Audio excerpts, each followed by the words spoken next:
अस्सलाम वालेकुम, I am Ahmed Naqvi and you are watching World in Focus. नाज़रीन, आज की इस एपिसोड में हम जो रिसेंट एक wave of recognition of the Palestinian state है on the part of the Europeans, उसके ऊपर बात करेंगे। हमने देखा कि पिछले एक दो हफ्तों में दो बड़ी इंपॉर्टेंट डेवलपमेंट्स हुई इस हवाले से। एक तो फ्रांस ने अनाउंस किया आज से तकरीबन 15 दिन पहले, उन्होंने कहा कि वो जो फ्रेंच प्रेसिडेंट है एमेनुअल मैक्रन, और उन्होंने कहा कि he is going to recognise the Palestinian state by September. जब यूएन जनरल असेंबली का इजलास हो रहा होगा तो उस मौके पे ही will recognise the Palestinian state. उसके बाद हमने देखा कि लास्ट वीक में जो ब्रिटिश प्राइम मिनिस्टर हैं कीर स्टार्मर, उन्होंने भी अनाउंस किया कि कंडीशनली अगर ये इजराइल कंडीशन पूरी नहीं करता, दो मेन कंडीशन रखी उन्होंने। एक उन्होंने कहा अगर तो गजा के अंदर इमदाद की बहाल नहीं होती वहाँ पे, और दूसरा अगर जो इसराइलीज हैं वो पैलेस्टीनियन स्टेट को रिकग्नाइज नहीं करते तो सितंबर तक, यानी same deadline as was given by the French, सितंबर तक जो है जो यूके है वो भी पैलेस्टीनियन स्टेट को रिकग्नाइज कर देगा। अब नाज़रीन, ये जो दोनों डेवलपमेंट्स हैं they are very very significant because इन दोनों डेवलपमेंट्स के अंदर हमें एक जो यूरोप की बिगेस्ट तीन बड़ी पावर्स हैं इस वक्त यूरोप के अंदर, they are UK, France and Germany, और इन तीन में से दो का पैलेस्टीनियन स्टेट को रिकग्नाइज करना is a very very significant development. It has been less debated in Pakistan, but globally it is considered to be a paradigm shift in the Middle East and a paradigm shift in the Palestinian struggle for statehood that has been taking place for decades and decades. तो आज की इस episode में हम बुनियादी तौर पर तीन पॉइंट पे बात करेंगे। एक तो बैकग्राउंड बिल्ड करेंगे, और दूसरा हम देखेंगे why Europeans are lining up to recognise the Palestinian state, और इससे पहले किन स्टेट ने रिकग्नाइज किया था, और उसके बाद हम देखेंगे कि इसके कॉन्सिक्वेंसेज और इम्पैक्ट्स क्या होंगे. Is it so significant that it will solve the Palestinian problem, or it would just add to the symbolic ventures taken by the Europeans historically? तो सबसे पहले नाज़रीन, अगर मैं थोड़ा बैकग्राउंड बताऊं तो ऑब्वियसली गजा जो है, गजा के अंदर होने वाली जो वॉर है, वो वॉर बहुत सिग्निफिकेंट है सिंस 7 अक्टूबर 2023, जब हमास ने अटैक किया था इसराइल के ऊपर, killing civilians as well as the military persons, besides making hostage more than 200 जो इसराइली सोल्जर्स हैं और सिविलियंस हैं. उसके बाद से Israel has launched a relentless war against the Palestinians in Gaza,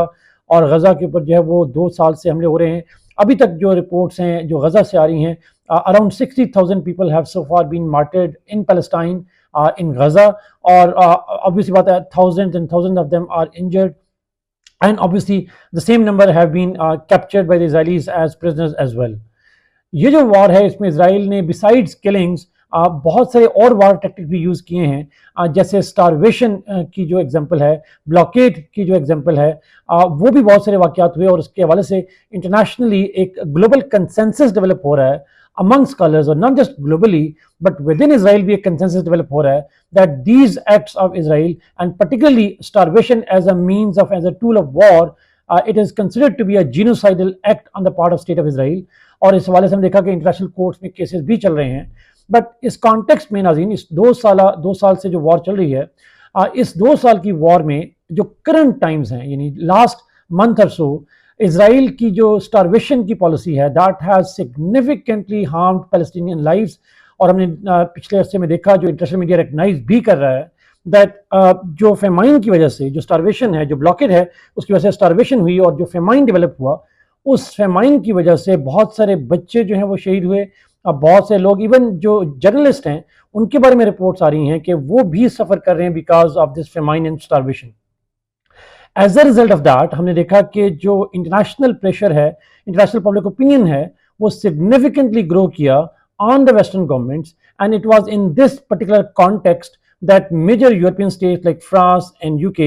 they decided to conditionally or ultimately recognize the Palestinian state as a means of giving warning to Israel that its policies of genocide against the Palestinians, although they do not call it genocide, but the policies of targeting Palestinians is something that is unacceptable. But because they can't act against Israel, therefore what they can do is support Palestinians, and the first step towards supporting them is the recognition of the Palestinian state. तो अब नाज़रीन, इस particular point की बात है कि क्या Europeans, ये जो यूके और फ्रांस हैं, are they the only Europeans who have recognised Palestine state? Historically तो बहुत सारी यूरोपियन स्टेट रही हैं, but since the war began, 2003 से वॉर जब शुरू हुई है, तो बहुत सारी यूरोपियन स्टेट्स जो हैं उन्होंने रिकग्नाइज करने की बात की है पैलेस्टाइन को और रिकग्नाइज किया है। Spain is an example, Ireland is an example, Malta is an example. Recently हमने देखा कि जो आर्मीनिया है उसने रिकग्नाइज करने की बात की है, और बहुत सारी स्टेट्स हैं यूरोप की भी और बाकी मुल्कों की, बाकी रीजन्स की भी, जो वन बाय वन जो है वो रिकग्नाइज करना शुरू किया है पैलेस्टाइन को, mainly because of the sufferings of the Palestinians and Gazans at the hands of the Israeli forces. अब नाज़रीन इन पर्टिकुलर स्टेट पे आते हैं, फ्रांस और UK, why they decided to recognise Palestinian state now at this point of time. Although genocide तो Palestinians का बहुत अरसे से चल रहा है, अपार्थाइड की पॉलिसी तो बहुत अरसे से चल रही हैं, बट अब क्यों, व्हाई नाउ? उस हवाले से नाज़रीन स्कॉलर्स के डिफरेंट व्यूज़ हैं और उन व्यूज़ के ऊपर हम वन बाय वन बात करेंगे। नाज़रीन मल्टीपल फैक्टर में सबसे पहला फैक्टर जो है वो है the main aim is to satisfy and pacify the domestic population, domestic public opinion. Because हमने जिस तरह बात की कि बिकॉज ऑफ स्टारवेशन, जिस तरह की पिक्चर्स वहाँ से आ रही हैं, जिस तरह की स्टोरीज वहाँ से आ रही हैं मीडिया के थ्रू और पर्टिकुलरली सोशल मीडिया के थ्रू, तो उसके बाद एक पब्लिक ओपिनियन जो है बड़ा स्ट्रांगली मौजूद है वहाँ पे, एक स्ट्रांग पब्लिक क्रिटिसिज्म मौजूद है अबाउट अगेंस्ट द गवर्नमेंट कि एक ऐसी गवर्नमेंट फ्रांस के अंदर, यूके के अंदर, जो इसराइल को वेपन देती है और इसराइल उसी वेपन से ब्लॉकेट करता है जिससे स्टारवेशन हो रही है। So the ultimate responsibility of this famine and starvation and the killings not just lies with Israel, but also to these governments. Therefore, in order to answer to this kind of public opinion, उन concerns को allay करने के लिए, public को assuage करने के लिए, ultimately these governments have moved towards this recognition. So one of the major reasons why they have decided to do that, to recognize the Palestinian state, is to satisfy and pacify their own public opinion and the building pressure that it has on the respective governments in France and UK. दूसरी बड़ी वजह नाजरीन obviously that is to give a deterrence message to Israel. जिससे मैंने पहले कहा that these governments have been asking Israel to stop its war and go for a deal with the Hamas, ताकि जो इजरायली होस्टेजेस हैं उनको भी release किया जाए और साथ पैलेस्टीनियंस की जो मिजरीज हैं उसको भी खत्म किया जाए। But Israel and particularly Benjamin Netanyahu has largely been ignoring those demands. और Israeli जो government है, it has been finding ways to sabotage those negotiations. So इस context में the European states हैं, they know that if they go for direct sanction against Israel, that will be too much of a thing, and that is likely to have a collision course not just with the US but also the strong Israeli lobbies that are present across the world, particularly in the European countries. So therefore, they went for an indirect method of recognizing Palestine state, and the purpose is to create a deterrence. जिस तरह हमें नजर भी आता है that UK के prime minister ने जो स्पीच की, जिसमें उन्होंने कीर स्टारमर ने बड़ा क्लियरली कहा that if Israel does not end the war and if Israel does not recognize the Palestinian state, then UK will do that, which is a clear indication that the main aim is to deter Israel from further attacks on Gazans, to deter Israel from starvation, using starvation as a tool against the Palestinians, and to tell their own public that they are acting against Israel, although they are not acting against Israel, they are supporting the Palestinians. So in this context, नाजरीन, ये जो argument है कि जो ये recognition है, it is for Palestinians, it is less an argument in favor of the Palestinians, rather it is more to deter Israel and more about satisfying their own public. Last but not the least नाजरीन, obviously हमने देखा कि पिछले कुछ अरसे में one of the factors that deterred European states in moving towards the ultimate recognition of the Palestine was the United States pressure. But हमने recently देखा that Donald Trump has been involved in a very important conflict with the Europeans and particularly in the tariff war. उस हवाले से हमने देखा भी recently 2 दिन पहले ट्रंप ने जो है वो टेरर्स भी लगाए यूरोपियंस के ऊपर, यूरोपियन यूनियन के ऊपर लगाए, इंडिविजुअल यूरोपियन स्टेट के ऊपर लगाए। तो यूरोप के ऊपर जो अमेरिकन इन्फ्लुएंस था वो ग्रेजुअली जो है वो कम होता जा रहा है। US is losing its leverage because it has already used its leverage. जो डिक्लाइनिंग यूएस लेवरेज है यूरोप के ऊपर, that is one of the factors why Europeans are now able to make independent foreign policy choices, or at least the choices that are not directly concerned with the American point of concern at this point in time, that is the economy and trade. So Trump is very much concerned about the American economy and trade. Therefore, they are not kind of annoying the United States in an area, in a field, in a subject that is not the primary concern of Trump, at least for now. Although, as I said, जब European ने announce किया था recognition का, तो Trump has criticized the European decision, but that's not Trump's priority at this point of time. So in nutshell नाज़रीन मैं कहना चाह रहा हूँ कि जो यूरोपियन के ऊपर अमेरिकन लेवरेज जितना कम होता जा रहा है, उतना ही यूरोपियन के पास अपॉर्चुनिटी बढ़ती जा रही है to take independent decisions on matters that do not fall on the priority of the Trump administration. So this is a gradual independence of the European foreign policy, which is being witnessed by the decisions of UK and France. अब नाज़रीन इसके ऊपर आते हैं कि impacts क्या होंगे, what could be the possible impacts and implications of the European decision to recognize the Palestinian state. One is obviously जो Palestinians हैं, so far around 147 states in the UN out of 193 they recognize the Palestinian state, and therefore ये European state का add होना is just like an enhanced global wave of recognition for the Palestinian state that would give a moral boost to the Palestinians, and it will be difficult to be ignored by the Israel and its backers, particularly the United States, to not accept a Palestinian state alongside Israel.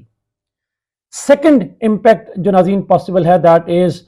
the European standing among the Muslim countries and Middle East is likely to grow, and because this recognition has earned them a relatively good image among the Muslims within their communities as well as across the Muslim world, चाहे वो Europe हो, south Asia हो या south east Asia हो. Another possible impact नाज़रीन जो इस recognition का आ सकता है, that is यूरो अटलांटिक जो डिवाइड है, जो एक रिफ्ट है, उसमें एक्सपेंशन की पॉसिबिलिटी ज़्यादा है, because Americans have publicly criticised the European decisions, and therefore इस डिसीजन की वजह से अमेरिकन और यूरोपियन के दरमियान में जो ऑलरेडी एक गल्फ मौजूद है because of tariff issues, because of NATO, because of Ukraine war and many other factors, उसमें एक एड ऑन फैक्टर हो सकता है और होगा यकीनन, बिकॉज अक्रॉस द बोर्ड चाहे बाइडेन एडमिनिस्ट्रेशन हो या ट्रम्प एडमिनिस्ट्रेशन हो, डेमोक्रेट्स हों या Republicans हों, they have been least interested in accepting the Palestinian state or recognizing even the right of the Palestinians to have a state. Therefore, this decision is likely to create a broader, long-term, deep rift between the United States and Europeans on an important issue of the Middle East. Another impact of this conflict is likely on the ultimate solution of the Palestinian problem and particularly the Gaza's conflict. नाज़रीन जिससे American statement भी आई है, Israel की तरफ से भी statement आई है, बड़ी क्लियर स्टेटमेंट है that this recognition is likely to be unhelpful and it is also likely to make the Gaza and the Palestinian conflict more complex and difficult to resolve, mainly because of the fact that the Israelis, who have historically sell this argument that they are insecure at the hands of the Palestinians, और जब Europe की major powers, दो nuclear powers of Europe, they recognize the Palestinian state, तो Israel के लिए अपना इस perception को, अपने इनसिक्योरिटी का जो नैरेटिव है उसको सेल करना ज़्यादा आसान हो जाएगा, एंड ये इसराइलीज जो हैं they are likely to harden their position, and because they will feel more insecurity in the context of the states recognising the Palestinian state. आप वो पैलेस्टाइन के साथ साथ इन यूरोपियन स्टेट्स की रिकग्निशन को भी एक एडेड फैक्टर के तौर पर ले सकते हैं for causing insecurity of the Israelis and particularly the Jews in middle east. And if Israel is more insecure, then it is less likely that any Israeli government will go towards the recognition of the Palestine or their right to have a separate state, since Netanyahu has publicly refused to acknowledge and accept and recognize the Oslo process, in which Israel has publicly accepted the right of the Palestinians to have a separate state alongside Israel. So to conclude, नाज़रीन हम कह सकते हैं that this decision of the UK and France to recognize Israel, obviously UK has some conditions attached as well. ये जो decision है, this is likely to be more symbolic than actual. क्या इसका पैलेस्टीनियंस को फ़ायदा होता है तो शायद डिप्लोमेटिकली तो फ़ायदा हो in terms of international acceptability, but क्या ये सिम्बोलिक सपोर्ट तो उनके साथ हमेशा से रही है. How and when this symbolic act of the Europeans will translate into the actual actions of supporting Palestinian people, don't recognize the state, but at least recognize the right of the Palestinians to live and live in the times of peace. This is something that Europeans need to do something about, rather than just giving the lip services to the Palestinians. Thank you so much, Nazim, for watching this program. Kindly like this video, share it, and subscribe this channel. Allah Hafiz.